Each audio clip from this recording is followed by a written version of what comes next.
Now we have defeated the Hive Mecha, and we recover our first power-up, the missile launcher. Which, of course, is what the wasps are gathering. Now, you might wonder why there are power-ups keyed to Samus's suit scattered around this planet.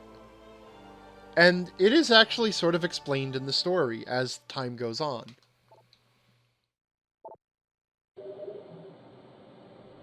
It's also neat that the opening sequence trained you in the use of a lot of these abilities, so that now that you get them, the game doesn't have to spend a lot of time on tutorializing.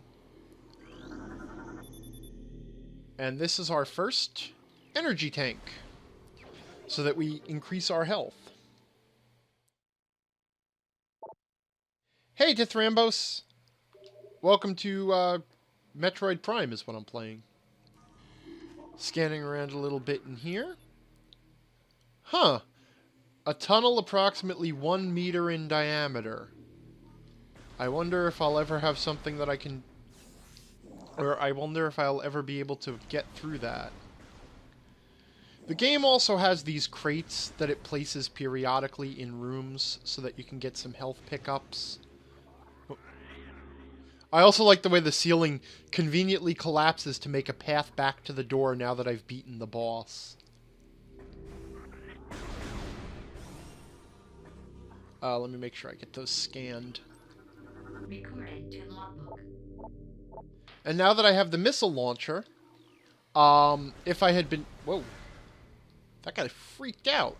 I guess because I was shooting at him and trying to kill him. That's kind of understandable. I guess a little bit of a freak out is okay.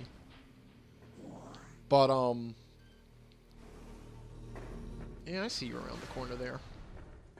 But now that I have the missile launcher, there's a couple of those blast-shielded doors that I can get through.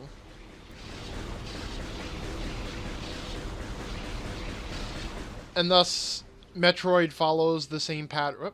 And with the missile launcher, I can now also take out the wasp hives, which I think are scannable once they've been destroyed. Yeah. Oh, but it's not a vital scan. Okay.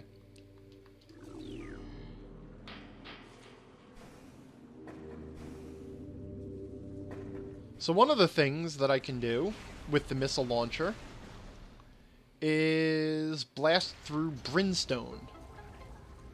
And now we can find out what was making that... The power-up noise that I mentioned earlier was this hidden missile expansion. So each missile expansion expands your ammo capacity by 5 missiles. Whoop, I fell in the water. Okay. Expands your ammo capacity by 5 missiles. You can have a total of 250 missiles in the game, so you can do the math and figure out how many missile pickups that is. Recorded to logbook.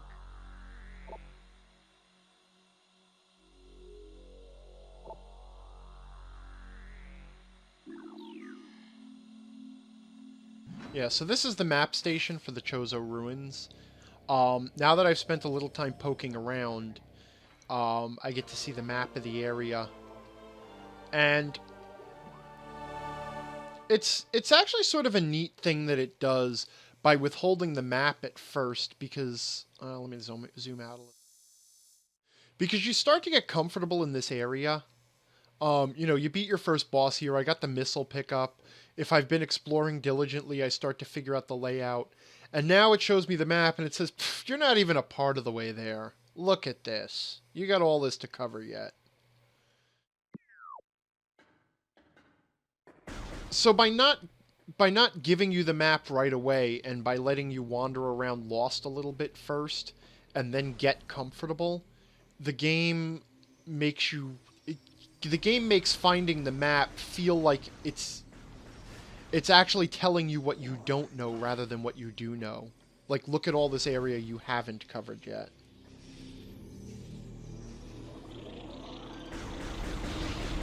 I don't need to deal with all of you.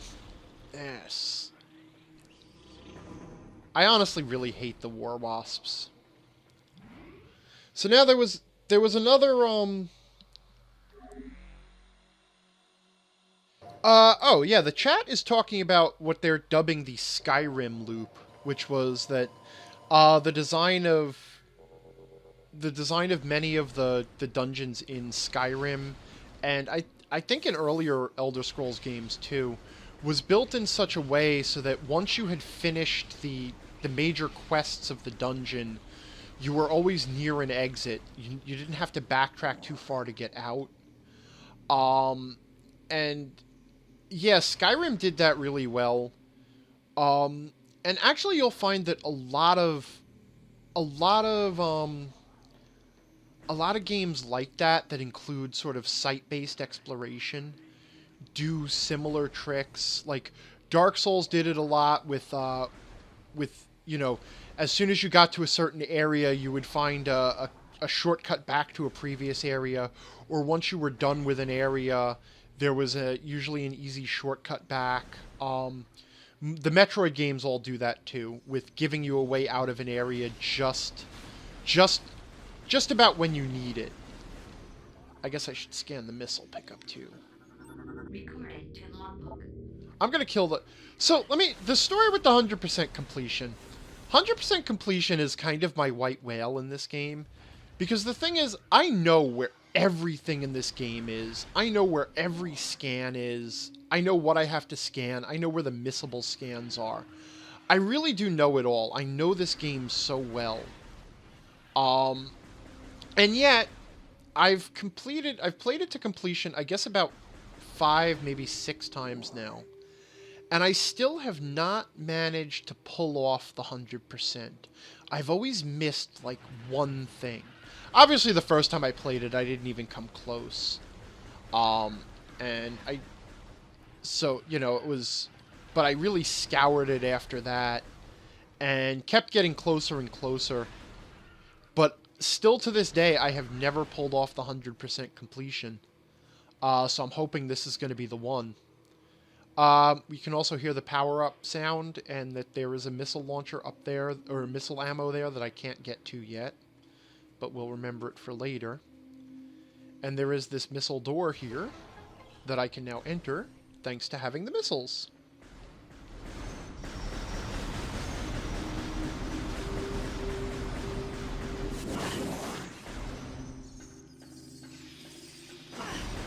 And if I had taken a little... The path I'm on now, if I had taken a little bit of time wandering around, eventually I would get scan data indicating, I think, increased parasite activity in this room. And across the way, if I'm not out of range, yeah, I can scan this. I can see my next power-up is just sitting there waiting for me.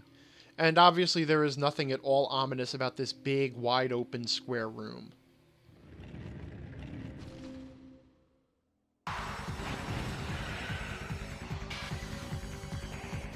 These are standard beetles, like the ones that I've been fighting all along. You don't need to scan them. Even though they get the boss music. And the trick is just to keep kind of circle strafing. Don't let them get close to you, because then they'll ram you. And keep moving around. If you keep moving off to the side, then they will ram past you. And just sort of unload. You can also use your missiles to make short work of them, but right now you don't have much missile ammo.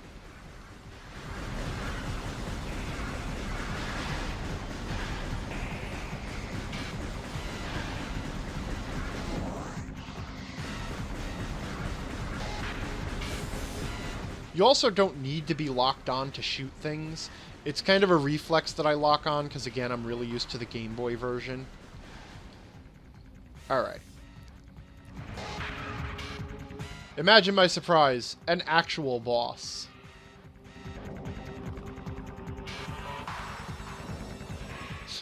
I don't have a weak point. I'm not getting her, I'm getting her ornaments.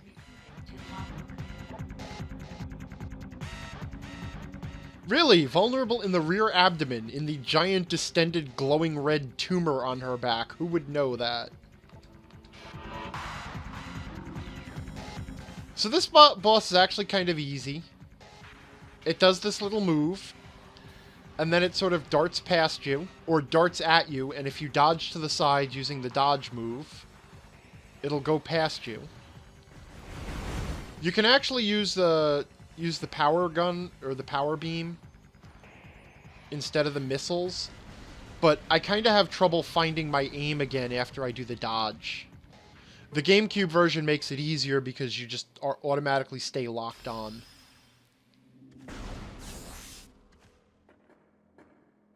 And now we have our next power-up here. And we are just moving right along.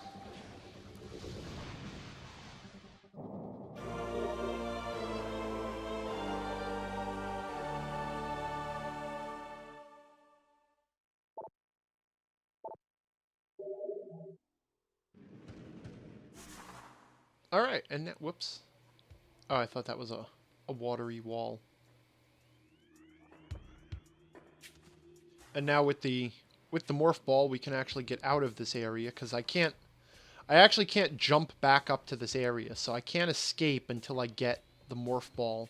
Which, again, is sort of standard par for Metroid. After it gives you a power-up, it sort of immediately forces you to use that power-up.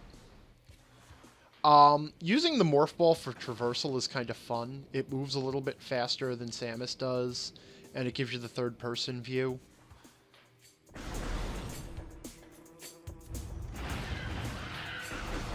Interestingly, the Plated Beetle Queen that I fought is actually not a missable scan. She sort of becomes a mini-boss of other areas later. And again, right, I don't have to kill all these guys. Alright, so now I remember at least one little Morph Ball tunnel that I can get to, right? So we'll go check that out. Except that it was down here. And while I'm on my way there, I'm gonna go ahead and use that save room.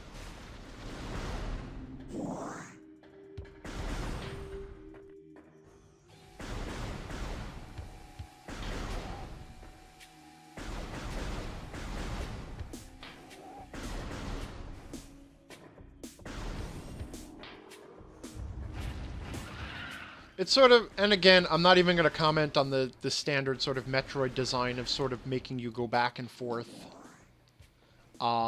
Which is just par for the course.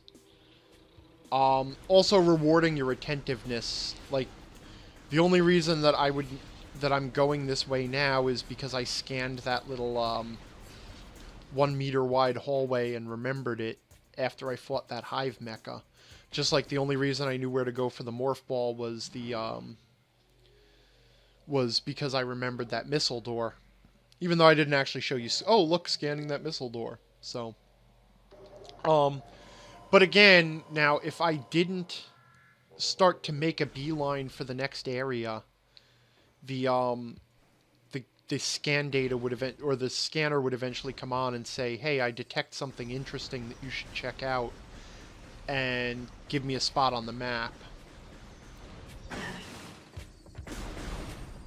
It's sort of similar to the way in Super Metroid the map itself was useful for giving you clues.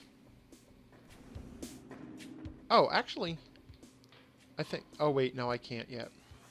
So there is this passage, too, but I can't do anything about it just yet because, unfortunately, my Morph Ball is stuck on the ground.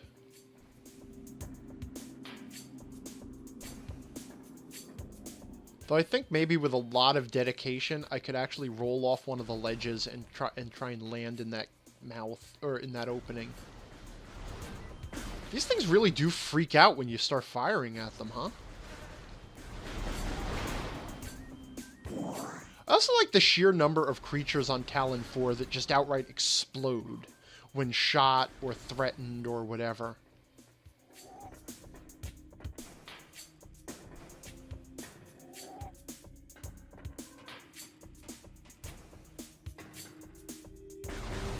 Rambos is pointing out of the Plated Beetle Queen. It likes how plated is in the name, just in case you didn't know it had armor.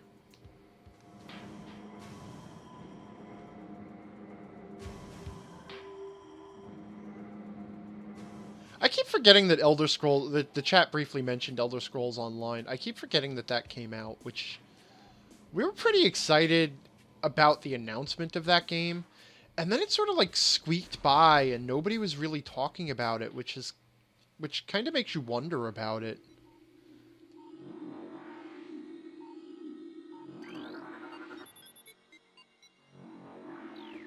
So now this is an elevator to the next area, Magmore Caverns. And if I travel down there, I'm going to save you the trouble because it's a long traversal. But if I travel down there, one of the things I discover is that it is a very high temperature area and I will be cooked to death if I hang out there. And I need additional protection. So it says, you know, basically turn back.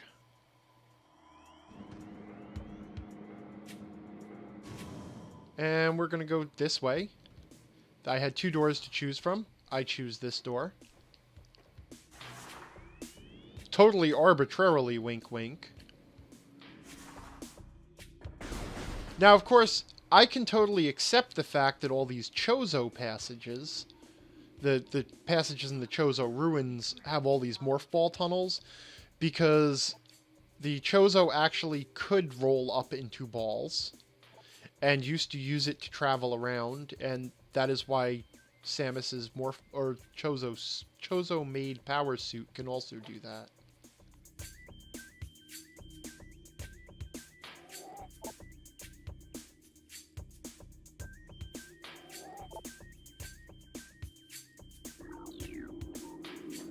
I like the Chozo are talking about there may come a day when the strength of Chozo fails, but we know that today is not this day.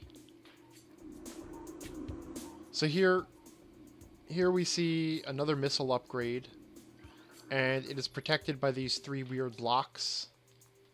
And there's nothing I can do with the lock right now either. So we're just gonna have to move on. Kind of note that for the future.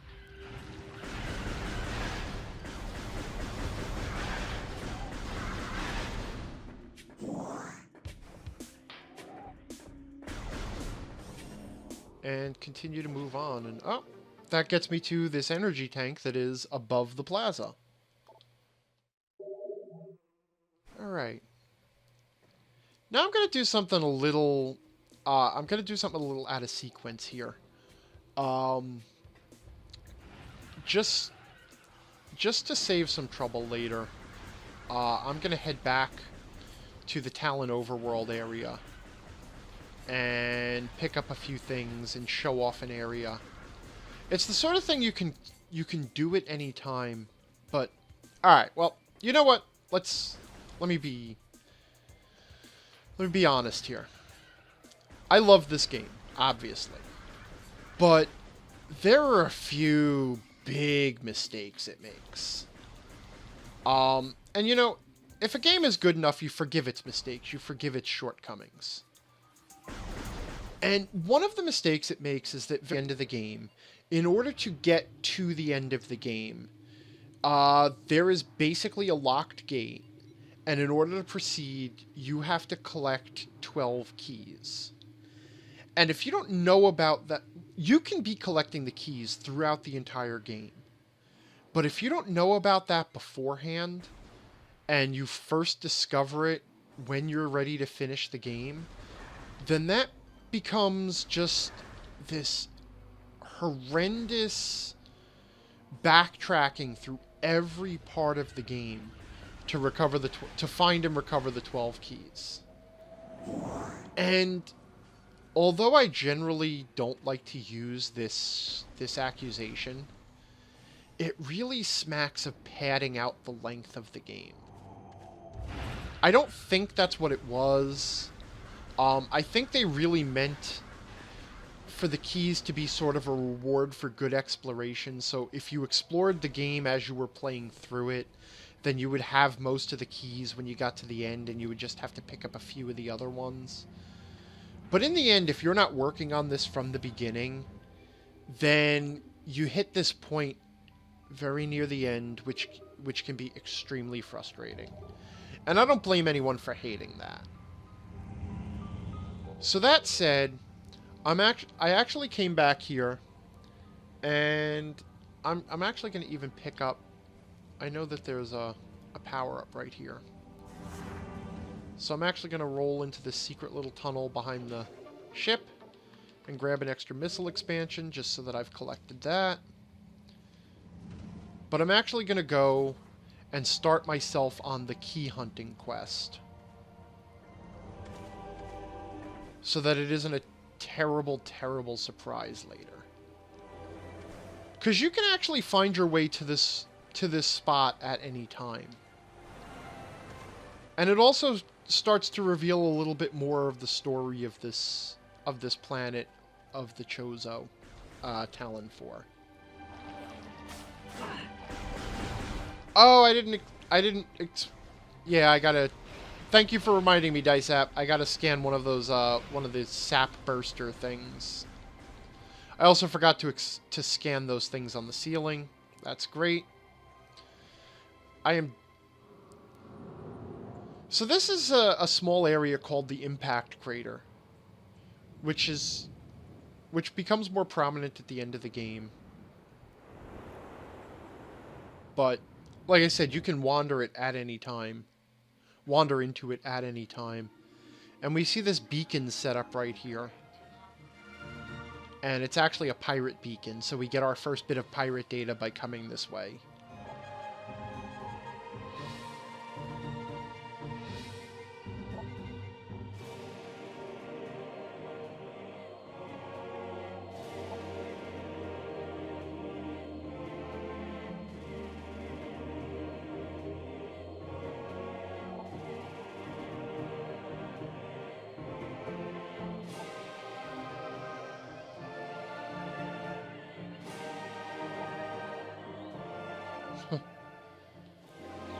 That's a neat little insight into the Chozo mindset, or into the pirate mindset, too.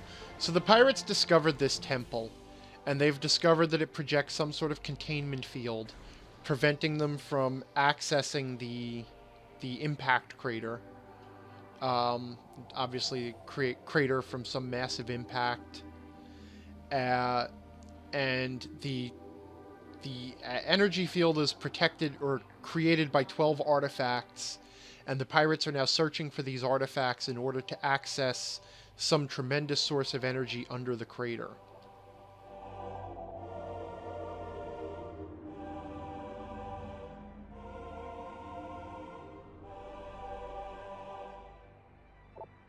Okay, I see that the chat has gone into talk like a pirate. Is this going to be an ongoing thing?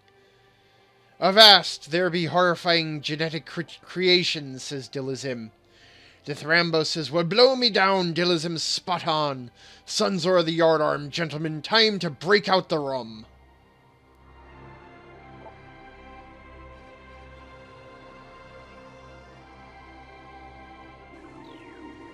So that entry doesn't make a whole lot of sense just yet. Just that the Chozo are containing something, that their planet is dying, and that there will come a day when there is no longer a need for containment. This one, the containment of the Great Poison.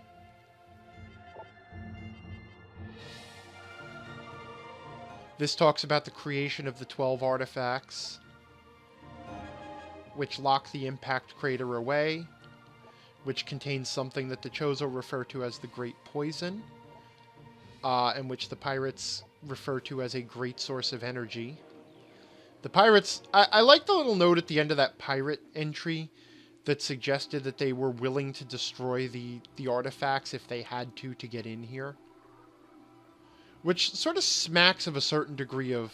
You know, not just a disrespect for the Chozo, obviously, because they're friggin' pirates, but also sort of a carelessness on their part, because once they destroy the artifacts, that's something that they can't go back from. You know, so if that doesn't work, then they really are screwed. And that theme of being willing to destroy everything that they're working toward to gain power is kind of... That sort of level of hubris is kind of an ongoing theme with the pirates. So then what happens is, so you pick up this first artifact, and it brings you into your logbook so that I don't actually know why it brings you into your logbook. But then by picking up that first artifact, the Artifact of Truth, a number of the totems here activate. And by scanning the totems, you get clues to where the other artifacts are. So, a sun chamber high atop our ruined home became a nest of the great beast and a source of corruption.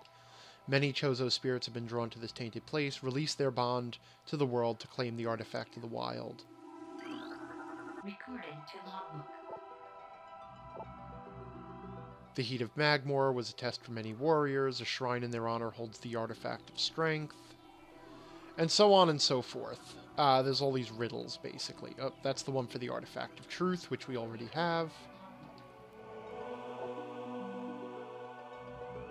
We don't know where Phendrana is, or who the invaders are, though we might guess they're the pirates.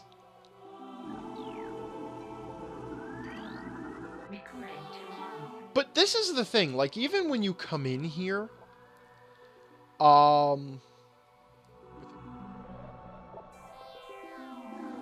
even if you come in here right away, as soon as you can, like we did now, all of the artifacts' clues are not yet active. So even though there's 12 artifacts, they won't give me all 12 clues right now. I have to recover the artifacts that it's offering me so far before it'll reveal the rest of the clues. Which, again, is kind of crappy. I mean, I'm not going to lie, okay? So, because in theory, you get to the end of the game, you get to this spot now, and now you get to this place and it says, okay, you got to go find these 12 artifacts. Here are the riddles for them. But it only gives you the riddles for like 6 or 7 of them. So you go out into the world, you go gather those 6 or 7 artifacts, solve those riddles, assuming that you've paid really careful attention to everything in the game, and then at the end, you come back here to get the other 6 or 7 riddles, go back out into the entire world again, explore everything again, find the last couple of riddles, and then you can proceed to the end of the game. Like, I understand the spirit of it, and I gotta be honest, I really, really love the idea of here's these riddles as to where these things are hidden in the world. And have you been paying attention to the environment and have you explored everything? I really appreciate that. I just hate the way it's being delivered. So, you know, if I had a gripe about this game, it would be that. Also, I guess while we're on the subject, platforming in a first-person perspective, always a pain in the ass. I gotta say they worked really hard on the controls. They're very smooth. You tend to get a really good sense of Samus's weight and the length of her jump. So you can sort of place your landing pretty well, and you have excellent control in midair. But none of that makes up for the fact that you just are not aware of where your feet are at any given point. You know? Oh, and let me... Oh, I did scan this sap sack at some point, didn't I? Okay. Nature's landmine. And while I'm in this area, I'm going to go ahead and just grab one more missile pack that I know is here. Which I would honestly find later on, but... But I kind of like, in my what I'm going to call my standard playthrough now. Oh, there's a new creature there. This is actually an interesting one because this creature, like, toxins are poison even to the blood flower itself. So this creature is not vulnerable to your beam weapon. You can shoot it and you're not going to do any good. But if you shoot its exploding... if you shoot its exploding poison blob there, it will kill it as well.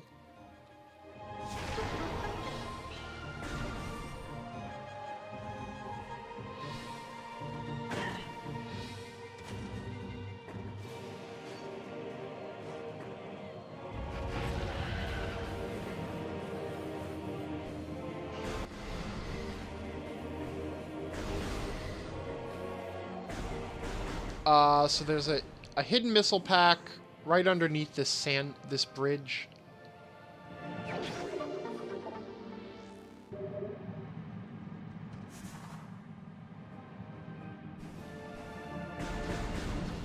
And I personally think they did a pretty nice job of hiding the power-ups without making them impossible to find without a strategy guide. Because way back in the day, I didn't have the strategy guide. And, you know, wasn't really on the internet. What was the state of the internet in 2002? Was there game facts at that point? I don't even know. But I found most of the power-ups just kind of scouring and, you know, learning to listen for the sound effect. How I learned that sound effect meant power-up, I don't really know.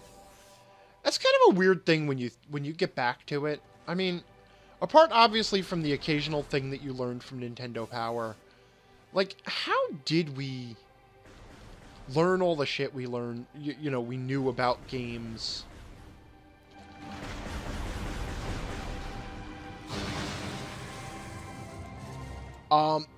Yeah, how did you learn where all the warp whistles were in Super Mario 3? You know, like, all that shit. Like, where did we pick that up? How did you know the Konami code? You know, how did you know the 30 life code in Contra? I don't even remember where I got this information. Anyway. But enough pontificating on that. Now we now return you to the actual critical path through the game. GameFAQs was around since the 90s, but 2002 was definitely before wikis. Oh, and Mad Adventurer is observing, I assume this has to do with those plants that poison themselves, that once again we learn that evil so often contains the seeds of its own corruption. Or destruction, sorry.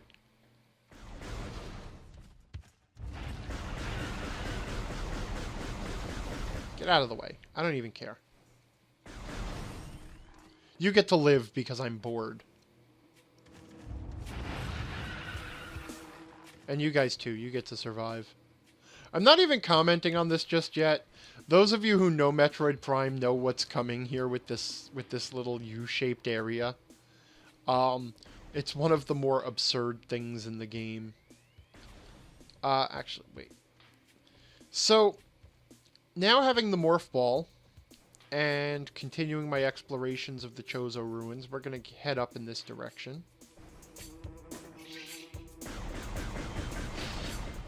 Now I can see the hive, the wasp hives here, so if I can actually take them out before I get over there, they won't disgorge any more wasps. And I do appreciate the wasp hives because I love any opportunity to use the word disgorge. Oh, Final Fantasy VI. Dice App is saying I should do Final Fantasy VI. I cannot... I might live tweet that one, but I could not imagine actually streaming that. How long would that take? And it would all just be sitting here reading text boxes. I mean, unless I try to do funny voices. And that never works out well.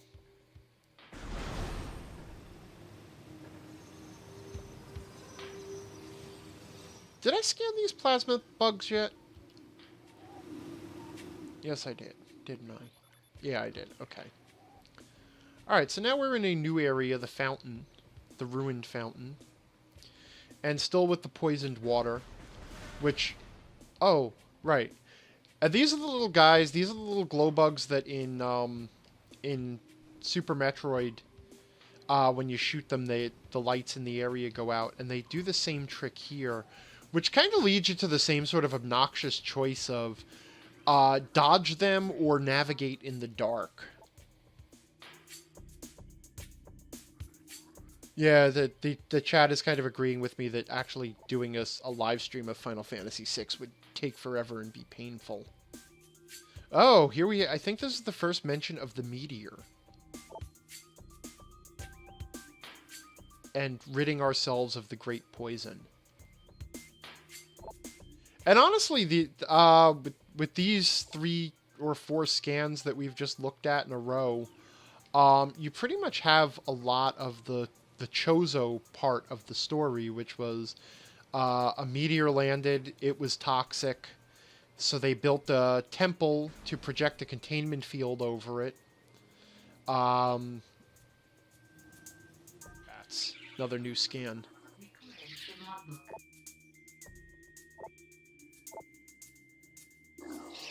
So the Shriek Bats, they dive bomb you and then explode because 3/4 of Tallon IV's indigenous life forms explode. That's their major defense form. And now we have another poisoned area. Oh. Recording to logbook. And the Reaper Vines, which are invulnerable. So you can shoot them to make them retreat into their little holes, but you can't actually kill them. And for right now, we're just going to head directly across this room rather than up.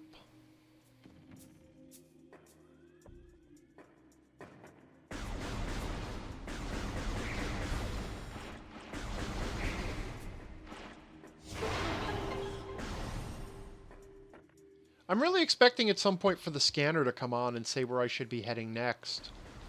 But I guess it figures that I have obviously figured it out.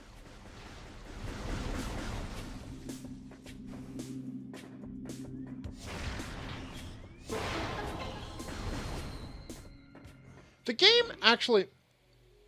Angry, did you ever play X-Wing or TIE Fighter or any of the LucasArts adventure games? Yes, the LucasArts adventure games, definitely.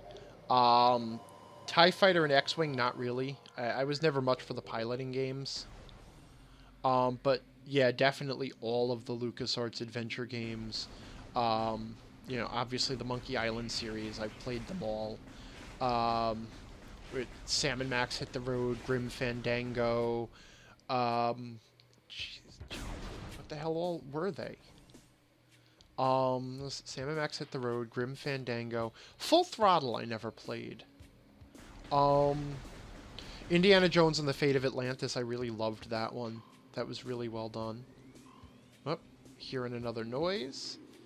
And, well, actually, we can just see that that's a brimstone wall. Yeah, Mad Adventurer is pointing out that GOG is getting ready to do a release of, I think it's a LucasArts bundle, or they just have all the old LucasArts game.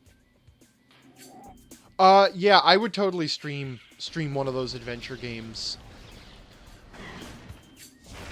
Dithrambo's is asking how long is this game.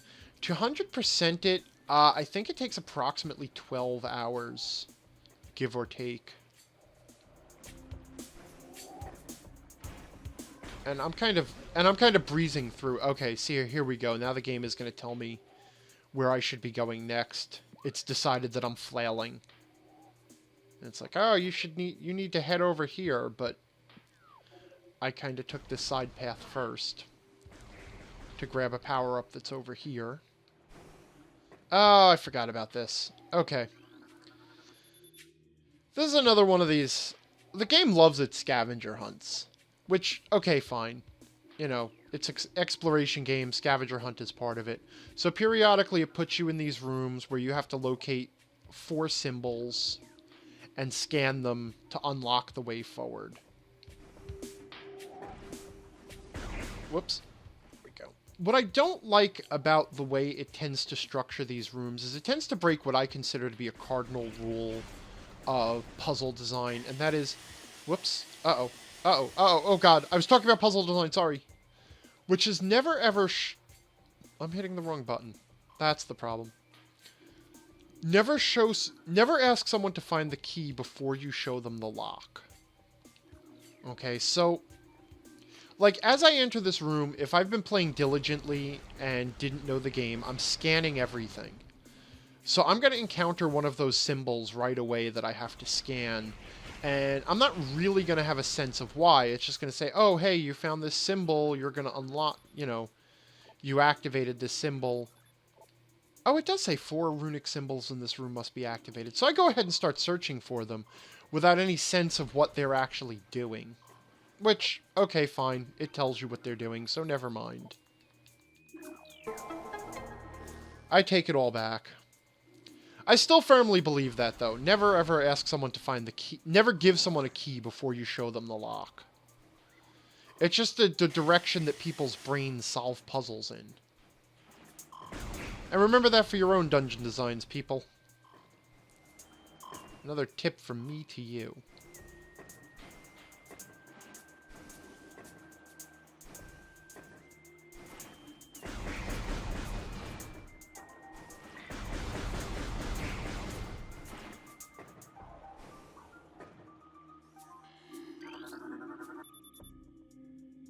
Alright. And now we get our next upgrade. Which, the upgrade, interestingly enough, the upgrades are not vital scans. You don't have to scan them to get 100% completion.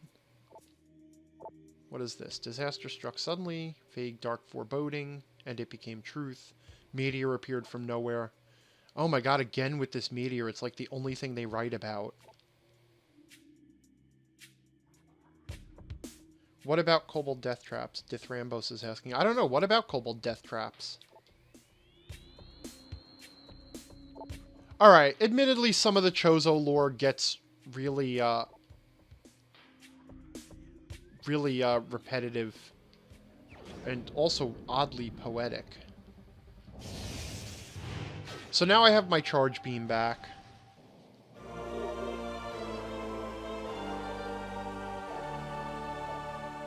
And immediately, the security system activates because I stole the thing. Which is how all your good security systems work. They wait for you to actually commit a theft to turn on.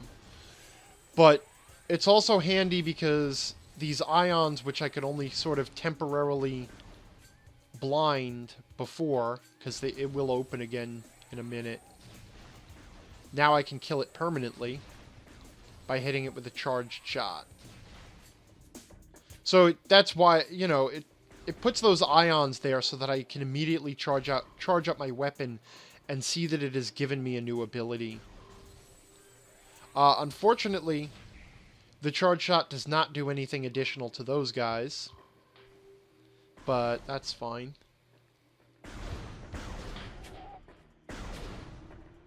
I'm looking at the time we got on the clock here. And I'm going to stick with this for just a little bit while longer. We'll go check out that next scan spot where it said increased wasp activity. So those stupid blast caps, these things I hate too, okay? So you kill them and then they spread this poison around for just a minute. And if you walk through it, you take damage.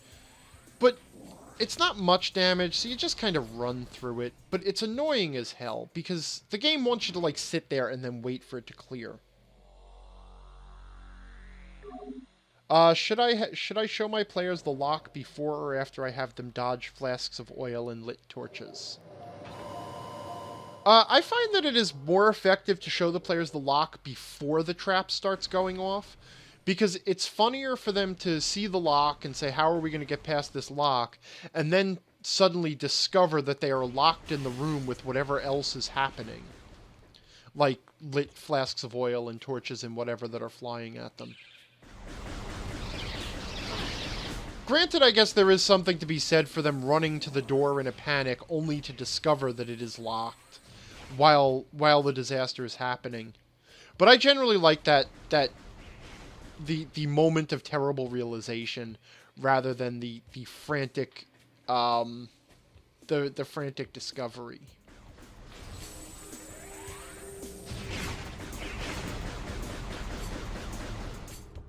Mad Adventure is pointing out that when it comes to players in role-playing games, it generally comes down to showing them the lock, then dragging them forcibly to the key, then dragging them back to the lock again, and probably usually explaining how to use it at that point. I freaking shriek bats, I hate them. And yeah, I can hear another power-up noise, but I can't quite... Ah, damn it! And then I could fall all the way down and have to do the platforming again. I'm going to be honest about... I think I've already mentioned this, but the platforming in this game, if you're watching it, it looks worse than it is. It's actually pretty easy to get kind of comfortable with. It's still not great. I mean, it's still not Mario, and it's still not a 2D platformer, but it's not as bad as it looks when you watch it. Because I know someone's watching these. Someone who's never played it before is watching the jumps that I'm making and saying, how the hell can you land those jumps?"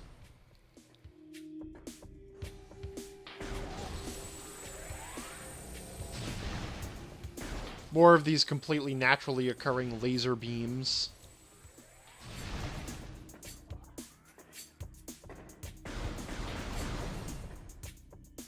And then this room.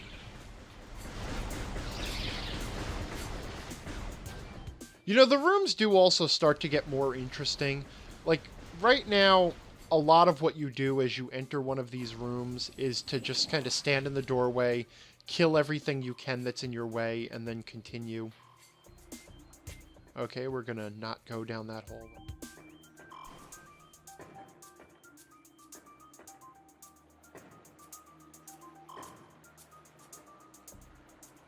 And I just replayed this too.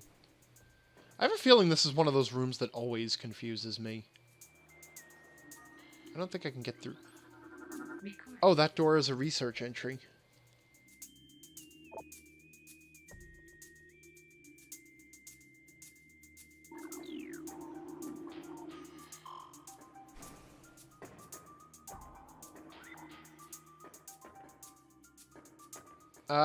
Okay. Right, this is it.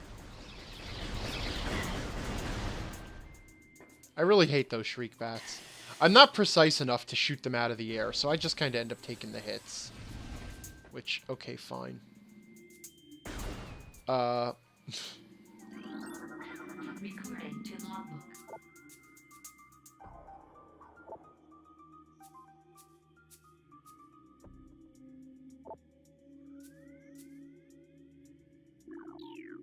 Basically, that whole thing is one long warning of don't roll up to this thing in Morph Ball form. And I'll show you what happens later, because right now I actually can't get out of it. So I think that I may get killed if I do that. Oh yeah, okay. So here we go. Alright, have I almost found my way to where I need to be going? Yeah, I have. The Burn Dome.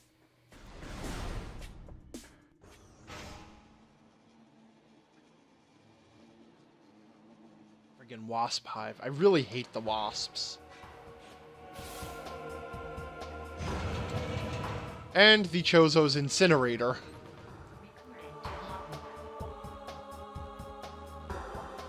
So the incinerator is actually a a boss here. Well, actually, technically, it's not. The incinerator is not the boss. The Wasp Hive is the boss. But what you do is, every so often, the incinerator will expose its eye on the top. And then if you shoot it enough, it will burn the Wasp Hive. I don't know why. That's just how it... Oh, shit. I'm trying to get a scan on the wasps. These wasps are also unique. If you don't scan them during this boss fight, you will never see them again. And so it will deny you your 100%. You honestly don't have to take out the wasps.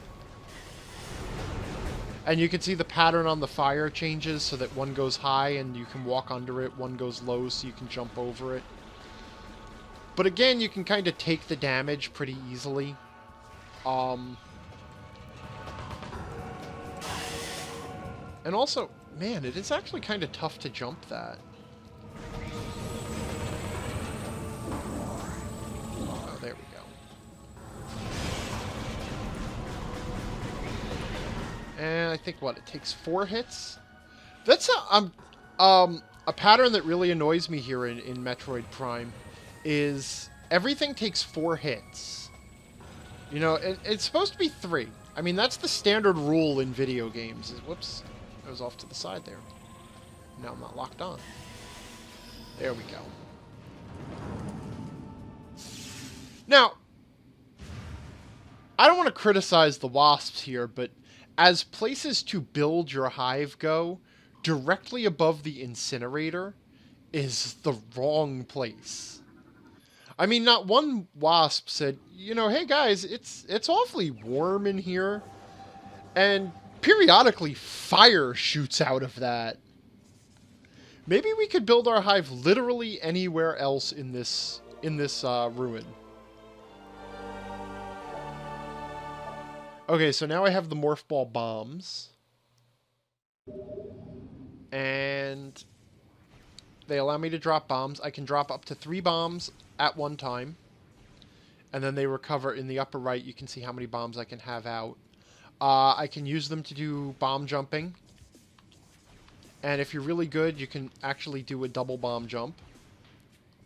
I'm not really good, which is a shame because you do actually need to do the double bomb jump. But the Wii version has added one more feature, and that is the ability to jump in the ball form. But you only get that after you pick up the bomb.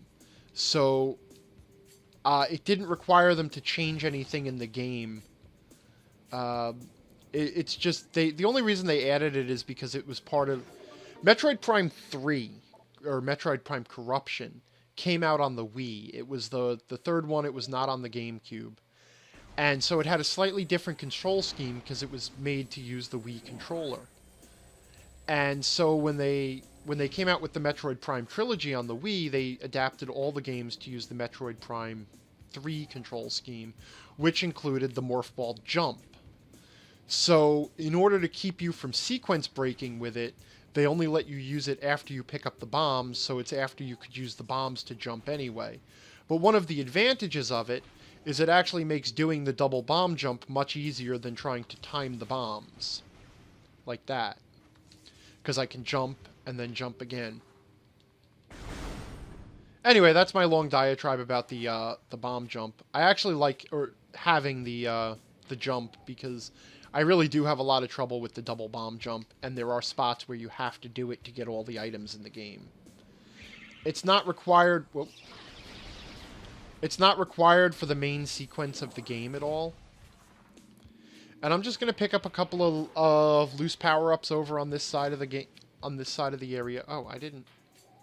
Right, okay, so... Oh, he doesn't actually kill you. So you get inhaled, you drop a bomb in his mouth, and there you go. Recording to logbook. Standard Morph Ball slot. I like that this is just a galactic standard that we follow. You know, this is an average run-of-the-mill, Morph Ball slot. Every place has got them. You know, it's not a metric. Well, I guess it is a metric since it's a 1 meter wide slot. And you can hear now that I've got that little alert going, which means I have a limited amount of time to make it to the second switch. Whoops, I forgot I can jump. And the second switch raises the platforms, or raises some of the platforms. And I'm still operating on a limited time. But now I can use those platforms. Guys, do you hear the timer? I only have a few seconds here. Which allows me to get up to a third switch in here.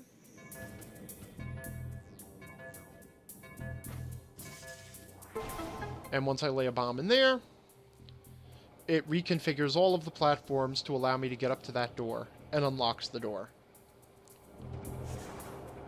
And now the timer is off, because once you do that, you know, you basically have access to that door forever.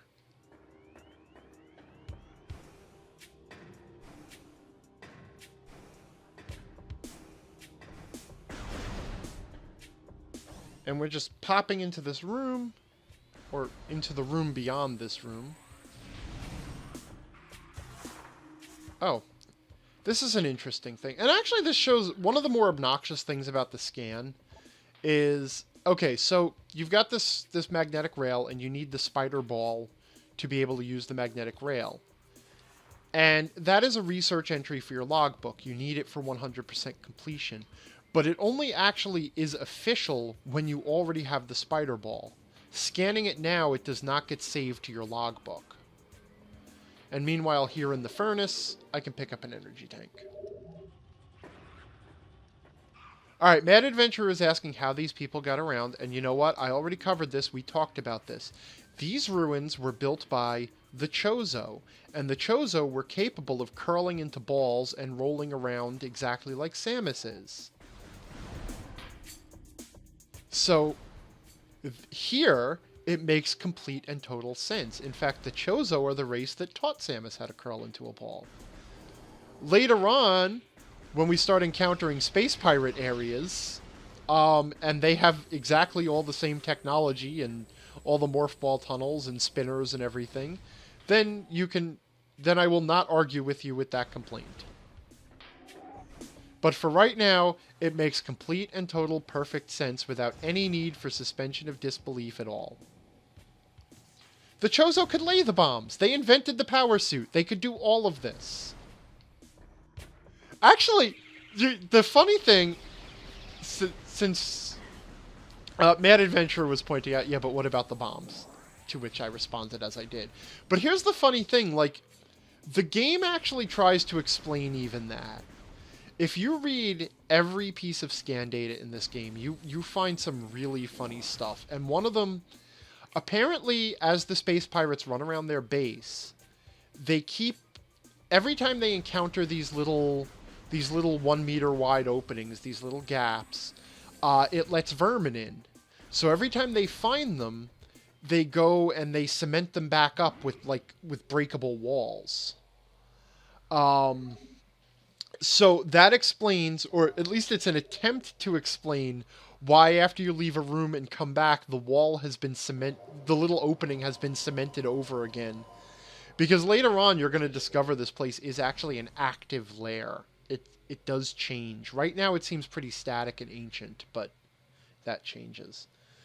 But for now, I'm going to call it a night here, having collected the Morph Ball Bomb and the missile in the burn dome and the energy tank in the furnace. Not that I made a checklist for myself that I am checking off right now.